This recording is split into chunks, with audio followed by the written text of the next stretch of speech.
Morning all of you.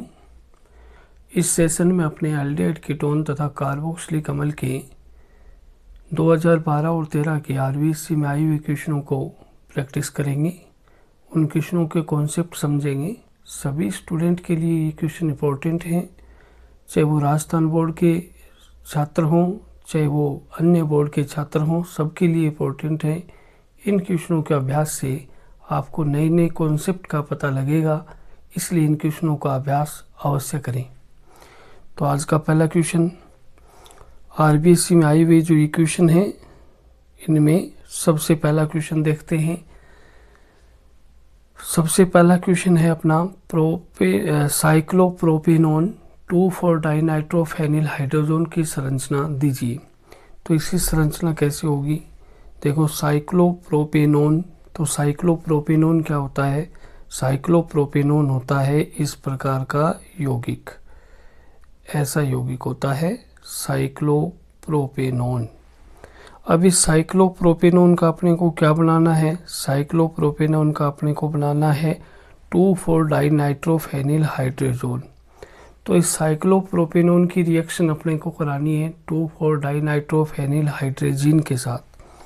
तो 2,4-डाइनाइट्रोफेनिल hydrogen क्या होता है? देखो, इस तरह से 2,4-डाइनाइट्रोफेनिल हाइड्रोजन की स्ट्रक्चर होती है। ऐसे ये वाली जो स्ट्रक्चर है वो 2,4-डाइनाइट्रोफेनिल हाइड्रोजन की है। इसके साथ इसकी रिएक्शन करवानी है। तो देखो, इसकी रिएक्शन कैसे होगी। यहाँ पर अपने सबसे पहले ये जो ऑक्सीजन है, इस ऑक्सीजन को और ये जो दो हाइड्रोजन है इसको यहाँ से रिमूव करेंगे, यहाँ से ये बाहर निकालेंगे। अब ये जब बाहर निकलेगा तो एक जल के अणु के रूप में ये बाहर निकल जाएगा। अब आगे स्ट्रक्चर क्या बनेगी इसकी, वो देखो।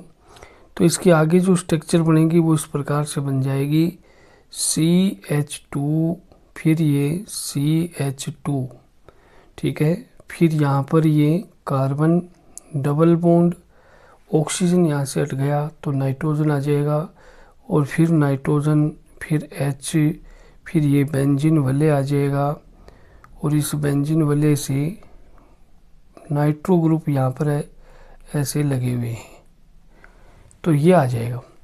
अब जो अपने को प्रश्न में पूछा है साइक्लोप्रोपेनॉन 2,4-डाइनाइट्रोफेनिल हाइड्रोजन, उसकी स्ट्रक्चर ये वाला यौगिक है। ये वाला जो यौगिक है वो 2,4-डाइनाइट्रोफेनिल साइक्लोप्रोपेनॉन 2,4-डाइनाइट्रोफेनिल हाइड्रोजन की संरचना है। तो ये संरचना आपको बनानी है, और आप ये पूरी समीकरण लिखकर भी बता सकते हैं। अगले क्वेश्चन में देखो, अगले क्वेश्चन के अंदर निम्नलिखित अभिक्रियाओं के समीकरण देने हैं। तो यहाँ पर सबसे पहली अभिक्रिया कौन सी है? केनिजारो अभिक्रिया है। तो केनिजारो अभिक्रिया का समीकरण कैसे लिखेंगे? केनिजारो अभिक्रिया ऐसे एल्डिहाइड प्रदर्शित करते हैं जिनमें अल्फा हाइड्रोजन नहीं होता है। तो जैसे यहाँ पर अगर अपने देखें तो ये HCHO फॉर्मेल्डिहाइड है, ठीक है। तो ये फॉर्मेल्डिहाइड है, इस फॉर्मेल्डिहाइड के अंदर कोई भी अल्फा हाइड्रोजन नहीं है। इसके दो अणु ले लेंगे अपने, सांद्र क्षार की उपस्थिति में अभिक्रिया हो जाएगी। तो ये सांद्र क्षार की उपस्थिति में अभिक्रिया हो रही है, सांद्र NaOH की उपस्थिति में अभिक्रिया है।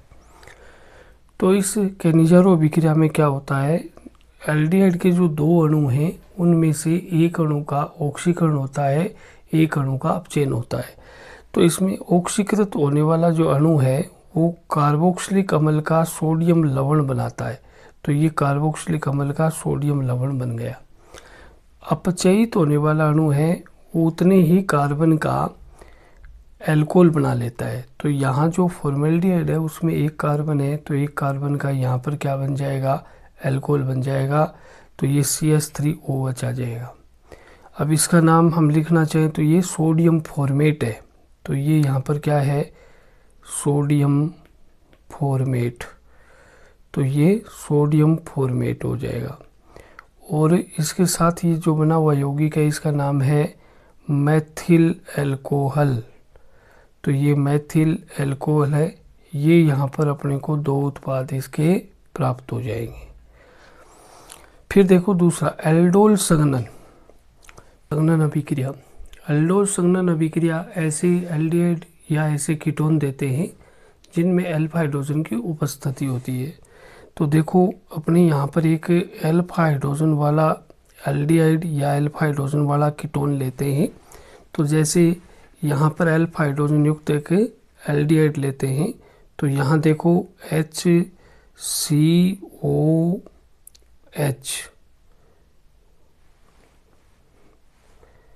इसको CH3 कर देते हैं, तो यहाँ पे अल्फा हाइड्रोजन की संख्या हो गई 3।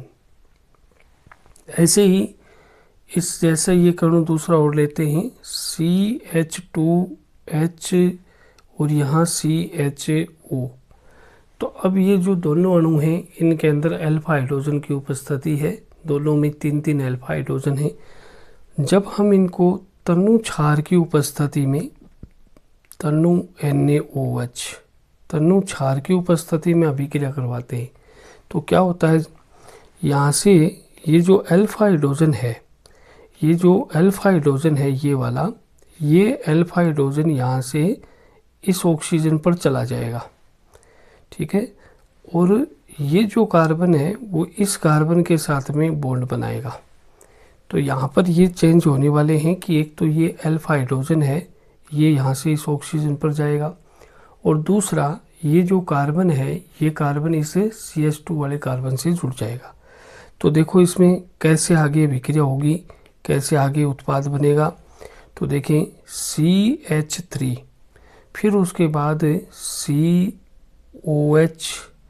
फिर H और ये CH2CHO ये बन गया। अब ये जो यहाँ पर बना है इस उत्पाद में एक तो एल्डिहाइड समूह भी है और एक यहाँ पर ये OH समूह भी है। एल्डिहाइड समूह और OH समूह दोनों की उपस्थिति के कारण इस उत्पाद को एल्डोल कहा जाता है। तो ये यहाँ पर एल्डोल बन गया। अब इस एल्डोल का अगर अपने नाम लिखना चाहें तो नाम क्या हो सकता है, देखो 1 2 3 4। तो ये 4 कार्बन परमाणु का एक कोई यौगिक है जिसमें 3 नंबर कार्बन पर OH ग्रुप जुड़ा हुआ है।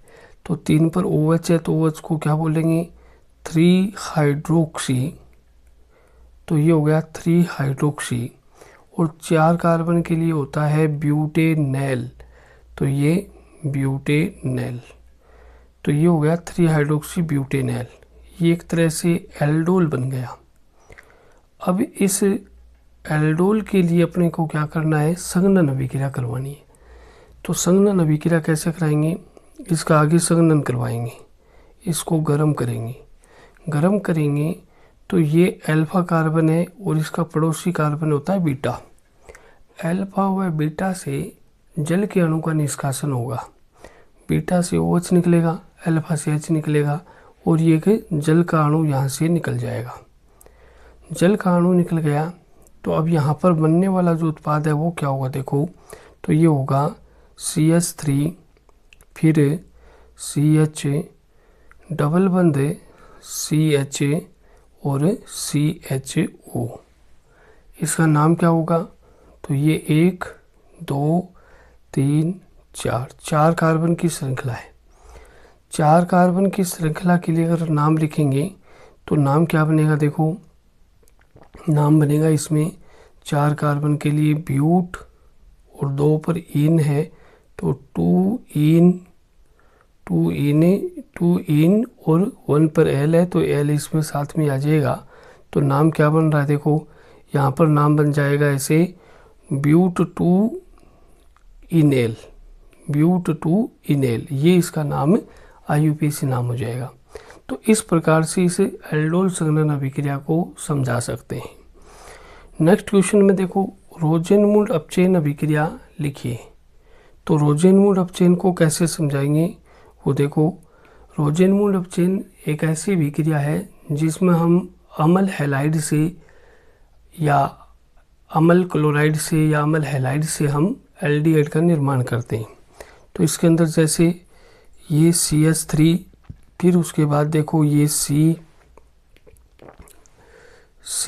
डबल बॉन्ड OCl, ये है एसिटिल क्लोराइड। इसका हम हाइड्रोजनीकरण करवाएंगे, हाइड्रोजनीकरण करवाएंगे और वो भी PDBaSO4 की उपस्थिति में। तो अब होगा क्या, ये जो Cl है ये रिमूव हो जाएगा और इसकी जगह H आ जाएगा। तो आगे उत्पाद इसका क्या बनेगा वो देखो, इसका उत्पाद ये बनेगा CH3CO, फिर यहाँ पर H आ जाएगा, साथ में बन जाएगा HCl। ठीक है, अब इसमें ये जो उत्पाद बना है इस उत्पाद का नाम क्या है, एथेनॉल। रोजेनमूड अपचयन में एक बात ध्यान में रखनी है कि ये जो PD है वो एक तरह से उत्प्रेरक है, ये यहाँ पर उत्प्रेरक है। और यहाँ जो BaSO4 है, बेरियम सल्फेट, ये यहाँ पर उत्प्रेरक विष है, उत्प्रेरक विष है, उत्प्रेरक विष है जो कि एल्डिहाइड का आगे एल्कोहल में अपचयन नहीं होने देता, एल्डिहाइड पर यह विक्रिया को रोकने का काम करता है। तो इस प्रकार रोजेनमूड अपचयन को अपने समझा सकते हैं। नेक्स्ट में देखो, निम्नलिखित यौगिकों को उनके कवथनांक के बढ़ते क्रम में लिखिए।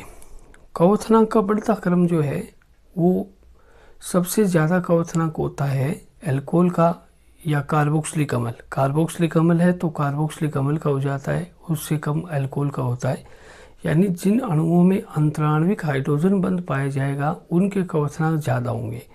तो इन सब में अगर अपन देखें तो ये जो अणु है, ये वाला अणु, इस अणु में एल्कोहलिक ग्रुप आ रहा है, OH ग्रुप आ रहा है, तो यहाँ पर अंतराण्विक हाइड्रोजन बंध पाए जाएंगे। तो सबसे ज़्यादा कवथनांक तो हो गया इसका, सबसे ज़्यादा कवथनांक इसका हो गया। इससे कम अपने देखें तो इससे कम हो जाता है कीटोन का, ये इससे कम वाला है। ठीक है, ये इससे कम वाला है। इससे कम अगर देखेंगे तो फिर एल्डिहाइड का, ये इससे कम वाला है। और सबसे कम देखेंगे तो फिर ये ईथर है। तो अगर इनको क्रम में व्यवस्थित करना है तो कैसे करेंगे, सबसे पहले फिर हम ईथर को लिखेंगे क्योंकि बढ़ते क्रम में लिखना है। तो सबसे पहले ईथर को लिखा जाएगा CH3COO, फिर CH2CH3, ये ईथर आ गया। इसके बाद बढ़ता हुआ क्रम देखेंगे तो इसके बाद आ जाएगा ये 4 कार्बन वाला एल्डिहाइड, तो ये 4 कार्बन का एल्डिहाइड आ गया। फिर उसके बाद देखें तो इसके बाद आ जाएगा 4 कार्बन का ये कीटोन, तो ये CH3, फिर ये CH2, फिर CO CH3। और इससे ज़्यादा हम देखेंगे तो फिर सबसे ज़्यादा कवथनांक वाला ये 4 कार्बन का एल्कोहल है वो आ जाएगा। तो इसको इस तरह से हम लिख देंगे, ये 4 कार्बन का एल्कोहल सबसे ज़्यादा यहाँ कवथनांक वाला हो जाएगा। तो इस प्रकार से ये बढ़ते हुए क्रम में हम व्यवस्थित करेंगे तो ये इनका बढ़ता हुआ क्रम आ जाएगा। अगले क्वेश्चन में हम चलते हैं। देखो, निम्नलिखित यौगिकों को उनकी अम्लता के बढ़ते क्रम में लिखो। अम्लता का बढ़ता क्रम के लिए एक ही बात को ध्यान में रखनी है कि इलेक्ट्रॉन दाता ग्रुप हैं वो अम्लता को कम करते हैं, इलेक्ट्रॉन आकर्षी ग्रुप हैं वो अम्लता को बढ़ाते हैं। तो इन सब में देखो, तो सब में अगर अपने देखें तो सबसे ज़्यादा इलेक्ट्रॉन दाता ग्रुप यहाँ है, प्लस आई प्रभाव सबसे ज़्यादा यहाँ पर है, तो इसकी सबसे कम अम्लीय प्रकृति हो जाएगी। इससे ज़्यादा अम्लीय प्रकृति हो जाएगी यहाँ पर, यानी इसमें सबसे ज़्यादा इलेक्ट्रॉन डोनेटिंग ग्रुप है, 3 है।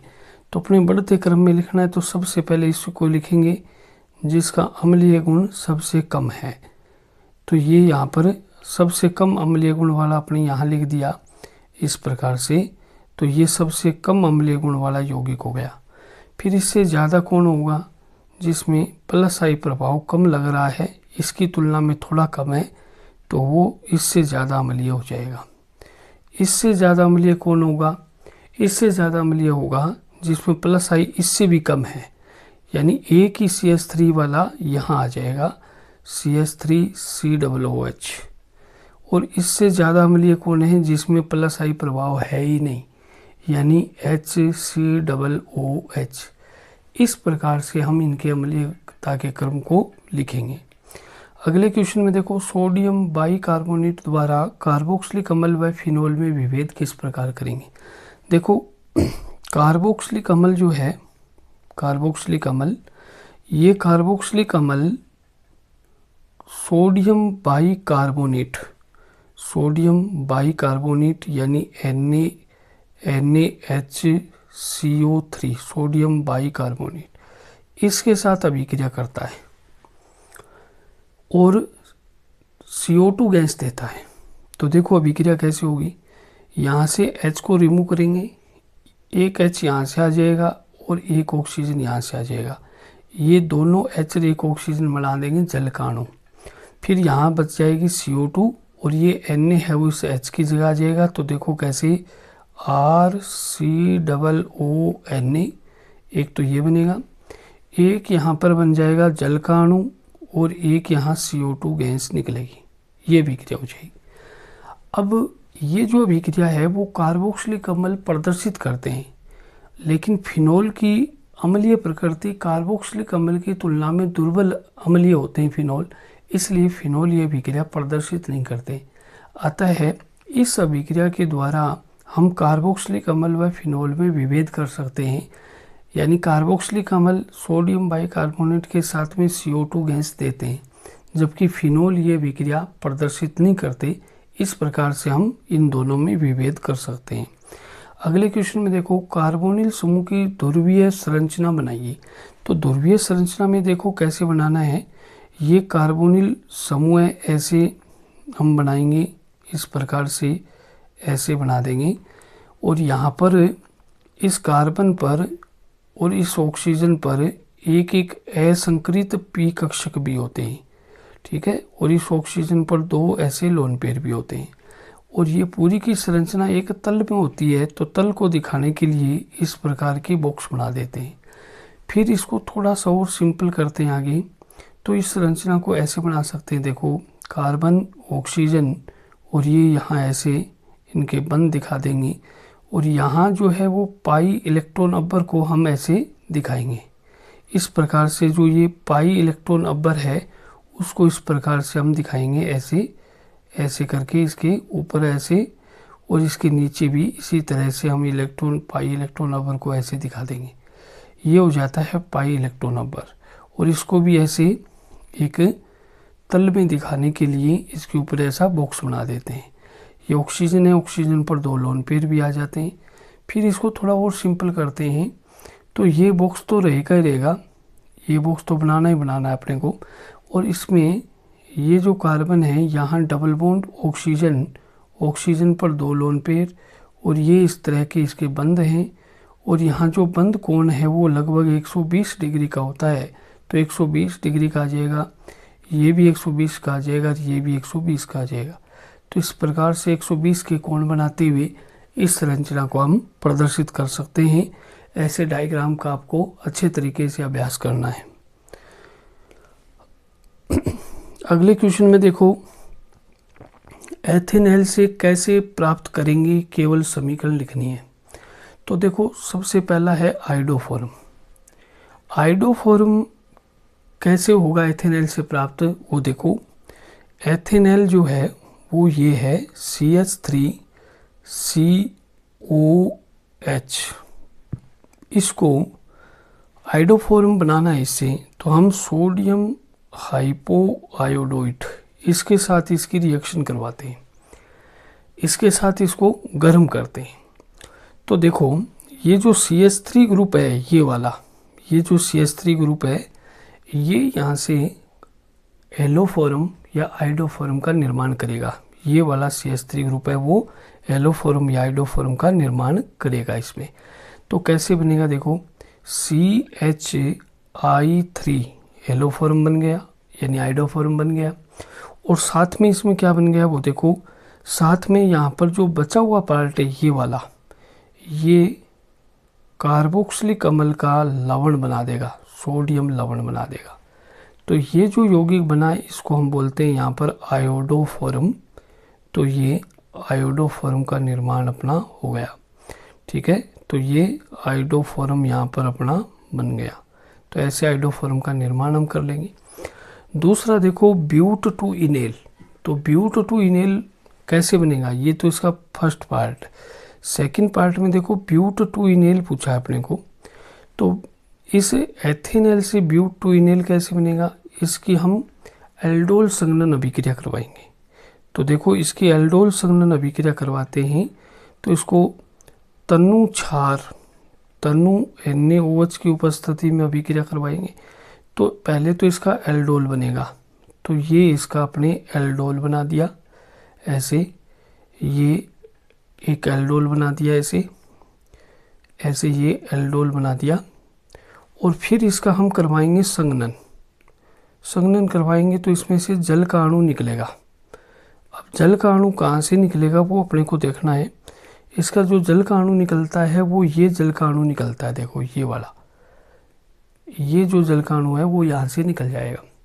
और अब ये जो दोनों कार्बन है, ये अल्फा और ये बीटा, इन अल्फा बीटा कार्बन के बीच में असंतृप्तता आ जाएगी, यानी पाई बंद आ जाएगा। तो देखो CH3 फिर CH फिर डबल बंद फिर CH फिर ये CHO, इस तरह से ये यौगिक बन जाएगा। अब इसका नाम क्या होगा वो देखो, इसका नाम हो जाएगा 1 2 3 4, तो ये 4 कार्बन का एल्डिहाइड बन गया। तो नाम क्या होगा इसका, देखो इसका नाम हो जाएगा ब्यूट टू इनेल, ब्यूट टू इनेल। इस प्रकार से हम ये बना सकते हैं। थर्ड पार्ट में देखो ब्यूटेन टू ओल बनाना है, तो ब्यूटेन टू ओल कैसे बनाएंगे वो देखो आप। इसका ब्यूटेन टू ओल बनाने के लिए अपने नेक्स्ट पेज पे चलते हैं। तो देखो थर्ड पार्ट है इसका, यहाँ पर अपने पास ये एल्डिहाइड है, इसके 2 अणु ले लिए और 2 अणु लेकर के पहले इसका एल्डोल अभिक्रिया करवाते हैं। तो यहाँ से तनु NaOH है, इसकी एल्डोल अभिक्रिया कराएंगे तो ये अपने पास इसका एल्डोल आ जाएगा, ये वाला इसके पास अपना ये एल्डोल आ जाएगा अपने पास, ये एल्डोल आ गया। अब इस एल्डोल का अपने को संघनन न करवा करके हम इसकी क्लीमेंसन अपचयन अभिक्रिया करा देते हैं जिंक अमलगम और साथ में सांद्र HCl, इसके साथ अभिक्रिया करवा देते हैं। तो ये जो क्लीमेंसन अपचयन है वो ये जो एल्डिहाइड ग्रुप है इधर वाला, इस एल्डिहाइड ग्रुप को CH3 में कन्वर्ट कर देगा, यानी एल्केन में बना देगा। देखो कैसे बनेगा, CH3 ये, फिर इसके अंदर OH लगा हुआ है, फिर उसके बाद CH2 है और ये CH3 आ जाएगा। अब ये क्या बन गया यहाँ पर, ये बन गया ब्यूटेन टू ओल। तो ये यहाँ पर बन गया है अपना ब्यूटेन टू ओल, जो कि अपने को पूछा था। तो ये यहाँ पर अपना बन गया। नेक्स्ट क्वेश्चन में देखो कार्बोक्सिलेट आयन की अनुनादी संरचना बनाइए। तो कार्बोक्सिलेट आयन है वो किस प्रकार अनुनाद करेगा वो देखो। कार्बोक्सिलेट आयन है इस प्रकार का होता है, देखो ऐसा होता है कार्बोक्सिलेट आयन। ये यहाँ पर इस पर 3 लोन पेयर हैं, माइनस आवेश है, इस ऑक्सीजन पर 2 लोन पेयर हैं। अब देखो जैसे ही ये पाईबंद इधर ऑक्सीजन की ओर जाएगा तो इस ऑक्सीजन का जो एक्स्ट्रा लोन पेयर है वो यहाँ बॉन्ड पेयर में आ जाएगा, यानी लोन पेयर चला गया बॉन्ड पेयर में और बॉन्ड पेयर चला गया लोन पेयर में। तो यहाँ इसकी अनुनादी संरचना इस प्रकार से बन जाएगी, ये सिग्मा बॉन्ड आ जाएगा, यहाँ 3 लोन पेयर की वजह से माइनस भी आएगा ऐसे, और यहाँ डबल बॉन्ड ऑक्सीजन और ऑक्सीजन पर 2 लोन पेयर आ जाएंगे। अगर ये बंद इधर आता है तो ये वाले इलेक्ट्रॉन वापस यहाँ आ जाएंगे, जिससे ये संरचना बन जाएगी। तो इस प्रकार से ये कार्बोक्सिलेट आयन है उसकी अनुनादी संरचना है। फिर उसके बाद देखो आगे एथेनोइक अम्ल से कैसे प्राप्त करेंगे, केवल समीकरण लिखिए, केवल इनकी समीकरण देनी है। तो एथेनोइक एनहाइड्राइड, एथेनोइक एनहाइड्राइड कैसे बनेगा, देखो फर्स्ट पार्ट इसका, जैसे ही एथेनोइक अम्ल है, तो ये यहाँ पर एथेनोइक अम्ल है ऐसे। और एन हाइड्राइड बनाना है तो क्या करेंगे, ऐसे ही 2 अणु अपने ले लेंगे, एथेनोइक अम्ल के 2 अणु ले लेंगे इस प्रकार से। और हम इसको सांद्र अम्ल, सांद्र H2SO4 इसकी उपस्थिति में क्रिया कराएंगे तो क्या बनेगा, देखो यहाँ से H और यहाँ से OH निकल जाएगा। अब आगे बनने वाला उत्पाद CH3CO, फिर यहाँ O, फिर ये CO और फिर आ जाएगा CH3 और साथ में आ जाएगा जल का अणु। तो ये जो उत्पाद बना है यहाँ पर, ये उत्पाद, इस उत्पाद का नाम होता है यहाँ पर एथेनोइक एनहाइड्राइड, जो अपने को प्रश्न में पूछा है। फिर उसके बाद देखो इससे अपने मेथेन कैसे बनाएंगे, दूसरा पार्ट है मेथेन कैसे बनाएं। तो सबसे पहले तो अपने क्या करते हैं, इस एथेनोइक अम्ल की अभिक्रिया, एथेनोइक अम्ल की अभिक्रिया कराते हैं सोडियम के साथ। सोडियम के साथ अभिक्रिया कराएंगे तो एक तो यहाँ कार्बोक्सिलिक अम्ल का सोडियम लवण यानी सोडियम एसीटेट बनेगा, सोडियम एसीटेट बन गया, और साथ में H2 गैस निकलेगी, तो साथ में निकल गई H2 गैस। अब अपने को क्या करना है, ये जो सोडियम एसीटेट है, सोडियम एसीटेट है, इस सोडियम एसीटेट को सोडा लाइम के साथ गर्म करना है। सोडा लाइम क्या होगा, NaOH कैल्शियम ऑक्साइड, इसका मिश्रण है, उसको सोडा लाइम कहते हैं। तो इसके साथ इसको गर्म करेंगे। तो इसके साथ गर्म करने से क्या होगा, एक तो मेथेन बन जाएगी और एक यहाँ पर सोडियम कार्बोनेट बन जाएगा। तो अपने को मेथेन बनानी थी तो ये मेथेन ऐसे बन जाएगी। अगला है देखो एसीटेमाइड। एसीटेमाइड इसको कैसे बनाते हैं, थर्ड इसका पार्ट है जिसको अपने अगले पेज पे देखते हैं। थर्ड पार्ट में बनाना है एसीटेमाइड। तो एसीटेमाइड कैसे बनाएंगे, ये यहाँ पर है कार्बोक्सिलिक अम्ल, कार्बोक्सिलिक अम्ल है। अब इस कार्बोक्सिलिक अम्ल की अभिक्रिया कराते हैं अमोनिया के साथ। अमोनिया के साथ अभिक्रिया कराएंगे तो पहले इसका अमोनियम लवण बनेगा एक। अब अमोनियम लवण इसमें कैसे बनेगा उसको देखो आप। जो अमोनियम लवण यहाँ पर बनता है उसको ऐसे लिखते हैं, देखो CH3 CO फिर O फिर NH4, ये यहाँ पर अमोनियम एसीटेट बन जाता है, अमोनियम लवण बन गया। अब इस अमोनियम लवण को अपने गर्म करेंगे तो इसमें से जल का अणु निकलेगा, और जल का अणु निकल करके क्या बनेगा वो देखो, यहाँ से CH3 आ जाएगा, फिर CO आ जाएगा, CO आ गया, फिर यहाँ पर ऑक्सीजन और ये 2 हाइड्रोजन यहाँ से निकल गए, तो ये बन गया NH2। तो इसको बोलते हैं एथेनेमाइड, एथेनेमाइड बन गया। तो ये इस प्रकार से एथेनेमाइड बनता है। अगले क्वेश्चन में देखो, एक कार्बनिक यौगिक जिसका अणु सूत्र C3H6O है 2,4-डाइनाइट्रोफेनिल हाइड्रोजन के साथ नारंगी लाल अवक्षेप देता है, परंतु टोलेन अभिकर्मक को अपचयित नहीं करता है। यौगिक का IUPAC नाम व संरचना सूत्र लिखो। अब देखो 2,4-DNP परीक्षण दे रहा है, इसका अर्थ है ये या तो एल्डिहाइड होगा या कीटोन होगा। लेकिन कीटोन, ये टोलेन अभिकर्मक से क्रिया नहीं कर रहा, टोलेन परीक्षण नहीं दे रहा, इसका अर्थ है ये कीटोन है। क्योंकि एल्डिहाइड होता तो ये टोलेन परीक्षण देता। तो देखो 3 कार्बन और 6 हाइड्रोजन के लिए जो कीटोन की संरचना बन सकती है वो कीटोन की संरचना ये बन सकती है, ये होगा। अब इसका IUPAC नाम अगर अपने को लिखना है तो IUPAC नाम होता है इसका प्रोपेनॉन। प्रोपेनॉन है वो इसका IUPAC नाम हो जाएगा। अगले क्वेश्चन में देखो, निम्नलिखित यौगिकों के संरचना सूत्र व IUPAC नाम लिखिए।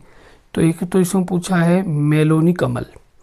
तो मेलोनिक अम्ल के लिए इसका संरचना सूत्र क्या होगा, तो ये देखो C ऐसे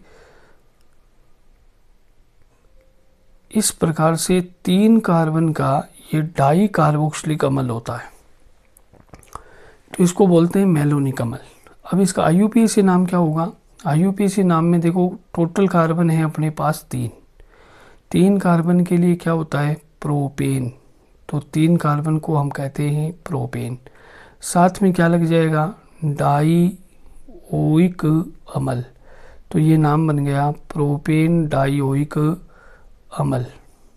तो प्रोपेन डाईओइक अम्ल है वो इसका IUPAC नाम होता है। सेकंड इसमें पूछा है सक्सिनिक अम्ल। सक्सिनिक अम्ल में टोटल 4 कार्बन होते हैं और ये भी डाईओइक अम्ल वाला है।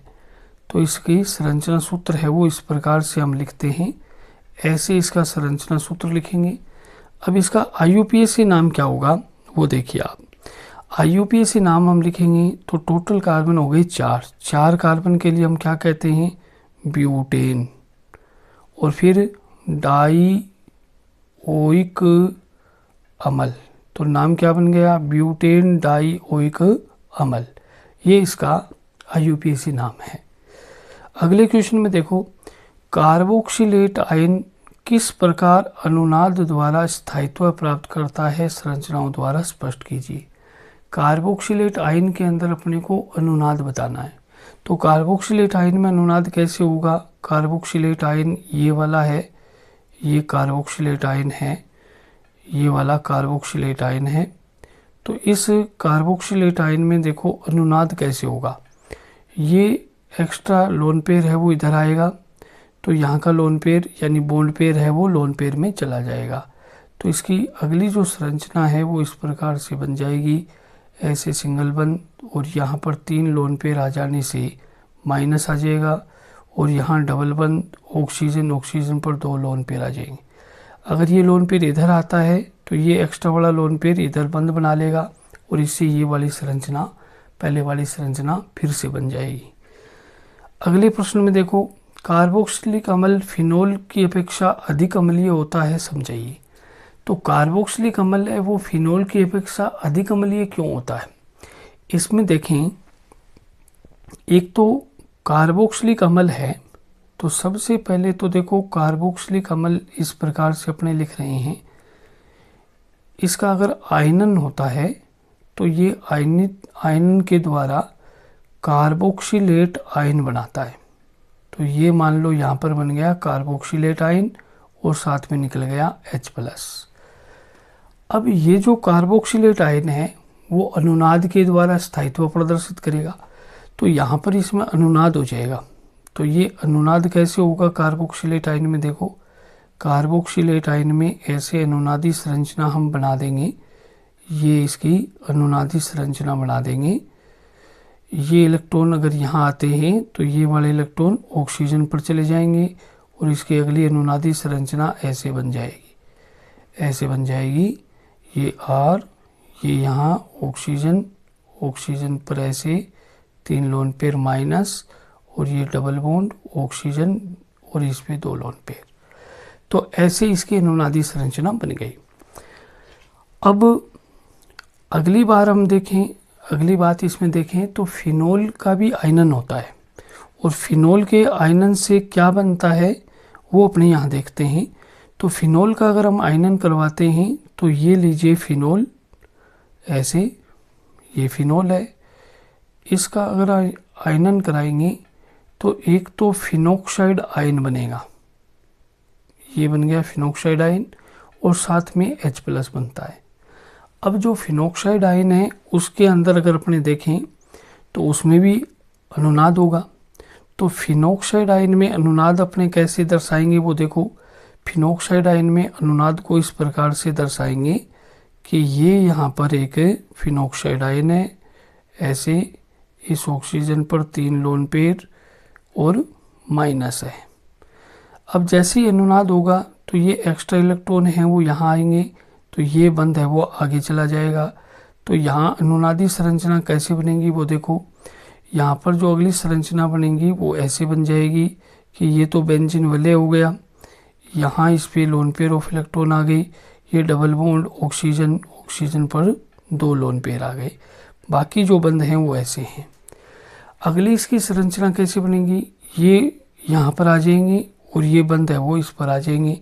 तो इस प्रकार से अगली संरचना हम बना सकते हैं कि यहाँ पर लोन पेयर ऑफ इलेक्ट्रॉन आ गई, ये डबल बॉन्ड ऐसे आ गया, डबल बॉन्ड आ गया और ये 2 लोन पेयर ऐसे आ गए। अब फिर अगली संरचना बनेगी तो ये इलेक्ट्रॉन यहाँ आ जाएंगे, ये इलेक्ट्रॉन यहाँ आ गए। तो अगली संरचना इसकी बन गई इस प्रकार से, ऐसे अगली संरचना बन गई ऐसे, ये अगली संरचना है। फिर उसके बाद देखो, फिर उसके बाद नेक्स्ट संरचना कैसे आएगी, ये इलेक्ट्रॉन यहाँ आएंगे डबल बंध के लिए, ये बंध बनाने के लिए इलेक्ट्रॉन है वो यहाँ पर आ जाएंगे ऐसे, और इस बंध के इलेक्ट्रॉन वापस ऑक्सीजन पर चले जाएंगे।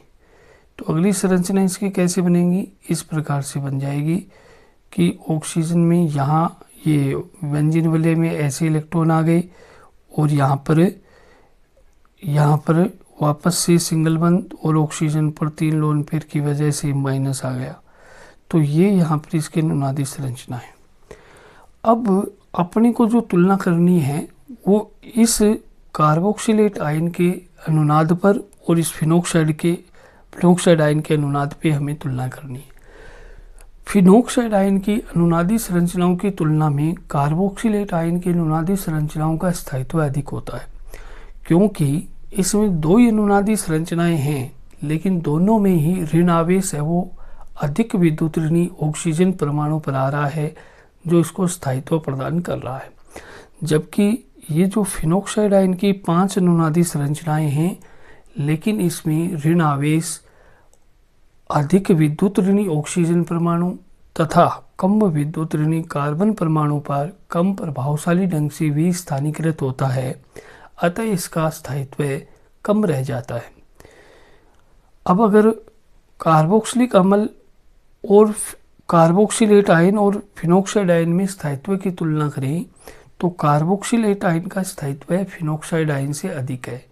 कार्बोक्सिलेट आयन का स्थायित्व फिनोक्साइड आयन से अधिक है, यही कारण है कि कार्बोक्सिलिक अम्ल की अम्लीय प्रकृति फिनोल से अधिक होती है। तो इस प्रकार से इसको हम समझा सकते हैं। अगला देखो, प्रोपेनॉल तथा प्रोपेनॉन में विभेद कैसे करेंगे। प्रोपेनॉल एक एल्डिहाइड है, प्रोपेनॉल है वो क्या है, एल्डिहाइड है, जबकि प्रोपेनॉन है वो यहाँ पर एक कीटोन है। अब इन दोनों में विभेद करने के लिए हम टोलेन परीक्षण लगाएंगे। प्रोपेनॉल CH3 CH2 CHO ये प्रोपेनॉल है। इस प्रोपेनॉल को टोलेन अभिकर्मक के साथ हम गर्म करेंगे। तो ये हमने लिख दिया टोलेन अभिकर्मक, ऐसे क्षारीय माध्यम में अभिक्रिया होगी, तो ये क्षारीय माध्यम, इसके साथ इसको गर्म कर दिया। तो अब आगे क्या बनने वाला है, जो एल्डिहाइड है वो कार्बोक्सिलिक अम्ल के आयन में, कार्बोक्सिलेट आयन में ऑक्सीकृत हो जाएगा। तो ये ऑक्सीकृत हो गया कार्बोक्सिलेट आयन में। सिल्वर है, सिल्वर धातु के रूप में आ जाएगा, जिसके कारण चमकदार सिल्वर दर्पण बनता है। और यहाँ पर अमोनिया आ जाएगी, अमोनिया आ गई। उसके बाद देखो, उसके बाद यहाँ पर 2 अणु जल के आ जाएंगे, ठीक है। तो इस प्रकार ये रिएक्शन हो जाएगी। ये जो यहाँ पर सिल्वर धातु बनी है, इसके कारण यहाँ चमकदार सिल्वर दर्पण बनता है। तो अपने यहाँ बताएंगे कि प्रोपेनॉल एक एल्डिहाइड है। एल्डिहाइड होने के कारण ये टोलेन अभिकर्मक के साथ गर्म करने पर चमकदार सिल्वर दर्पण बनाता है, यानी टोलेन परीक्षण प्रदर्शित करता है। जबकि प्रोपेनॉन है वो एक कीटोन है, और कीटोन होने के कारण ये टोलेन परीक्षण प्रदर्शित नहीं करेगा। टोलेन अभिकर्मक के साथ गर्म करने पर चमकदार सिल्वर दर्पण नहीं बनाएगा। और इस प्रकार से हम बता देंगे कि प्रोपेनॉल है वो एक एल्डिहाइड होने के कारण टोलेन परीक्षण दे रहा है, जबकि प्रोपेनॉन है वो कीटोन होने के कारण टोलेन परीक्षण प्रदर्शित नहीं करता है।